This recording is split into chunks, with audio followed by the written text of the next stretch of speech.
అందరికీ నమస్కారం. మీకు తెలుసు, మొన్నటి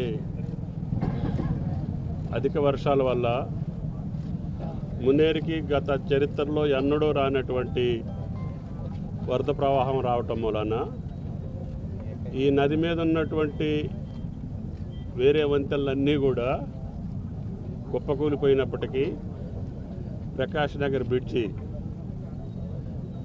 ఆ వరద తాకిడికి ఉన్నటువంటి కొన్ని 9 స్పాన్లు ఉన్న పొజిషన్ నుంచి పక్కకి జరగటం జరిగింది. దాన్ని గమనించినటువంటి అధికారులు వెంటనే దీనికి ప్రత్యామ్నాయంగా కింద నుంచి కాజ్వేని ఏర్పాటు చేసి వెంటనే రాకపోకలకు అంతరాయం లేకుండా చేయటం జరిగింది. ఈ స్పాన్లు మళ్ళీ యథాతథంగా కూర్చోబెట్టడానికి కొత్త టెక్నాలజీతోటి అధికార యంత్రాంగం R&B శాఖ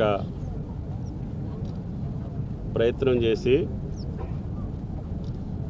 ఆ యొక్క పరిజ్ఞానంతో మళ్ళీ డిస్ప్లేస్ అయినటువంటి స్పాన్లన్నింటినీ కూడా మళ్ళీ యథాస్థాత స్థితిలో కూర్చోబెట్టి వంతెనకి ఏ రకమైనటువంటి నష్టం జరగకుండా యాజ్ టీజ్గా ఈ బ్రిడ్జిని మళ్ళీ యథాస్థానంలో నిలబెట్టినటువంటి అధికారులకి ఏజెన్సీకి ధన్యవాదాలు తెలియజేస్తూ ఈరోజు ఖమ్మం మార్కెట్కి లక్షలాది మిర్చి బ్యాగులు వచ్చే సమయం ఇది. కాబట్టి ఎక్కువ భాగం ఈ వంతెన మీదుగానే పోవాలి.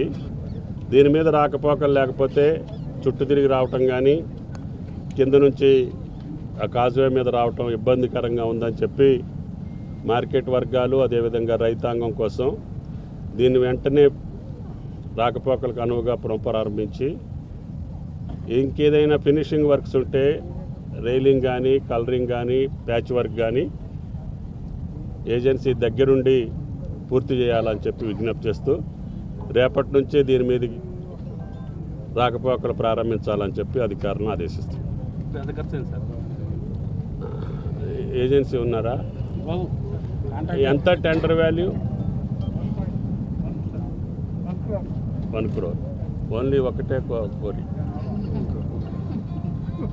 దీనిపైన ఉన్నాయన్నీ లేచిపోయినాయి, తెలుసు కదా మీ మొలకల కొలి.